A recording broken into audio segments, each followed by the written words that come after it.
Hello everyone! My name is John Roxanne and welcome to my channel. So for those of you who are new to my channel, I am doing a series of videos about becoming a registered nurse here in New Zealand. So if you haven't watched the first videos yet, a link will pop up and I will also put it down in the description box. And now I am back with one of the most requested topics, my CAP experience. So if you want to know more, keep watching and consider subscribing to my channel.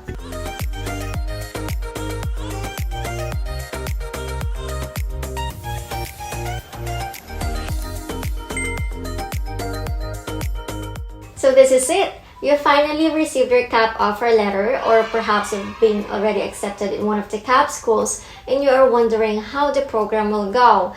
Do you go back to being a nursing student?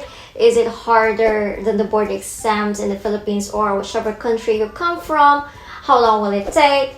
So I'm going to share my experience with you so that you can have an idea of what will happen to the program. But do remember that CAP schools may vary with their programs. So firstly, keep in mind that you are not a student. Yes, you heard that right. You are not a student. Our CAP tutors kept reminding us that we were not students, but we were internationally qualified nurses, meaning we already had the nursing knowledge and that we already met the requirements of the Nursing Council of New Zealand. We just have to prove that we were competent enough to practice nursing here in New Zealand. That's why it's called Competency Assessment Program. So the program introduced us to the healthcare of New Zealand and at the same time to the culture of the people here. So the CAP has three parts. First is the foundation or theory course. Second is the OSCE testing. And lastly, the clinical placement. So the first part, foundation or theory course, run for 2 weeks. And for me, my school was offering and is still offering an online theory course. And because it is online, you can do it from anywhere in the world. You don't actually have to be here in New Zealand to take it. In fact, I was still in Saudi Arabia working full-time when I take the lessons. And I believe they started the online thing because of the pandemic. Before pandemic, you actually have to be here in New Zealand to attend the lessons. So in those 2 weeks, they've given us access to their website so we can download and read the handouts needed. So from what I can remember, those handouts were about the code of ethics, code of health and disability, culture of safety, medication management, wound management, infection control, and the Treaty of Waitangi, which is about protecting the Maori culture, especially in the healthcare settings. And in those 2 weeks as well, we submitted a nursing care plan, which we all know about: ADPI, assessment, diagnosis, planning, intervention, evaluation, easy peasy, and a reflective essay. So we submitted those two. And then another thing, we did an online conference and delivered an S-bar to our tutor. So I think it was a Zoom or Skype conference, either of the two. So we delivered an S-bar, so you know, the communication tool used between healthcare professionals to relay information about the patient. So S-bar stands for I, introduction. You have to introduce yourself and you have to introduce the patient. I mean, who are we talking about? S is situation. Tell what is going on, what's the situation, why are you calling, and B is the background of the patient. Share some relevant clinical details, medical history about the patient. A stands for assessment, which is what is your assessment of the situation, what do you think is going on with the patient. And lastly, recommendation. So you recommend what you want to do to the patient. So that's it. That was for 2 weeks. That was the foundation or the theory part. Next is the OSCE, which stands for Objective Structured Clinical Examination, and that was just for 1 day. So for our OSCE day, the first part was a written examination about medication administration.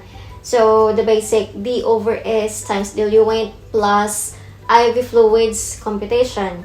And then after that, there were 4 practical stations, like the return demonstration stations we had in college. So the 4 stations were about vital signs taking station, and the next is the blood glucose checking plus urine dipstick testing. And then the third one is the medication administration station. So you have to know the rights of medication administration. And then lastly, again, delivering an S-bar, and that was through phone conversation. You were actually talking to someone. You were talking to your tutor through the phone. And then after lunch comes the OSCE proper. So we were randomly assigned to one tutor with one scenario. So my scenario at that time was, I went to a patient's room and then found the patient coughing and showing signs of aspiration. So the first thing I did was to say out loud that the scene is safe and that I provided privacy to the patient. And then normally, the next thing to do is to introduce yourself and then identify the patient.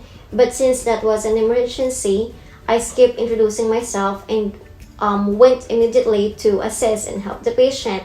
So that was the first criteria, knowing whether the scenario was emergency or not. And then I proceeded to the assessment, vital signs taking, intervention, nursing interventions, which I was really doing. So you really have to pretend that you are dealing with a real life patient. So I was talking to the mannequin and then the tutor was the one answering me. And then I also had to refer the patient to the doctor using, of course, an S-bar. So I was talking to the phone. I was pretending to talk on the phone and referring the patient to the doctor, which really the tutor was talking to me. So we were really talking to each other, but I was pretending that I was referring the patient to the doctor. And then there was also a medication administration in the scenario. Oh, and lastly, the tutor wants to know whether you know how to delegate tasks. Let's say, for example, to healthcare assistants.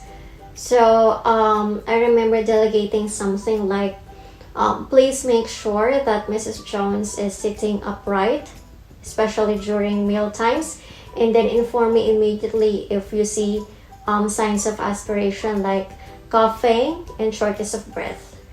So yeah, so that was what happened with the OSCE scenario. So it was really a full-on scenario, like from assessment to evaluation. So yeah, and it was recorded, so I think they have to play it again to see whether you pass it or not. So the next part after passing the OSCE is the 4-week clinical placement. So the duration of the clinical placement varies from school to school. There are some schools that have a 5-week clinical placement or more, so it varies. So in the clinical placement, we were placed in an aged care facility. But then again, there are some schools who are sending their nurses to a hospital for their clinical placement. But for us, our school sent us all to an aged care facility. So in the clinical placement, I worked 8 hours a day, 5 days a week. And it was basically getting familiar with the healthcare setting of New Zealand, communicating with the patients, and understanding their accents. And there are lots of terms and abbreviations that are not the same with the ones that we are used to. So I really think that you have to be familiar with those terms as well. And I could do one video about that, like the terms that are being used here. And I think that that could be really helpful because there are so many terms and abbreviations that are really way too different than the ones that we know. So yeah, in the clinical placement, so the first week I was shadowing a registered nurse in the aged care facility. But after a week, you will get the hang of it, and then you'll become more confident in working in a foreign setting. So always remember that you are there not as a student, but as an internationally qualified nurse. So you have to act as a nurse on duty like you would always do, and not as a student. And what else? In those 4 weeks as well, my tutor visited me twice and ask for feedback if how am I doing? Am I doing okay? Can they endorse me to the Nursing Council of New Zealand to be a registered nurse here? Or do I still need to extend my clinical placement for 2 weeks more or something like that? But thankfully, 4 weeks was enough for me to prove that I am competent enough to practice nursing here in New Zealand. And lastly, during the clinical placement, you have to write your domains or competencies. So this is the report that will be submitted to the Nursing Council of New Zealand in support of your application to be a registered nurse here. So these are examples of scenarios to prove that you are competent enough to practice nursing here in New Zealand. So although the report will be made and be submitted by your CAP tutor at the end of your CAP, you have to write the competencies yourself. You have to write the examples yourself. So let me show you some examples.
So that's it. That was my CAP experience. I hope that this video will help you be more prepared and help you ease the anxiety that you are feeling right now about CAP. And always remember that you already have the nursing knowledge, and what you will be doing is basically just what you are doing as a nurse. You just have to prove that you can practice nursing here.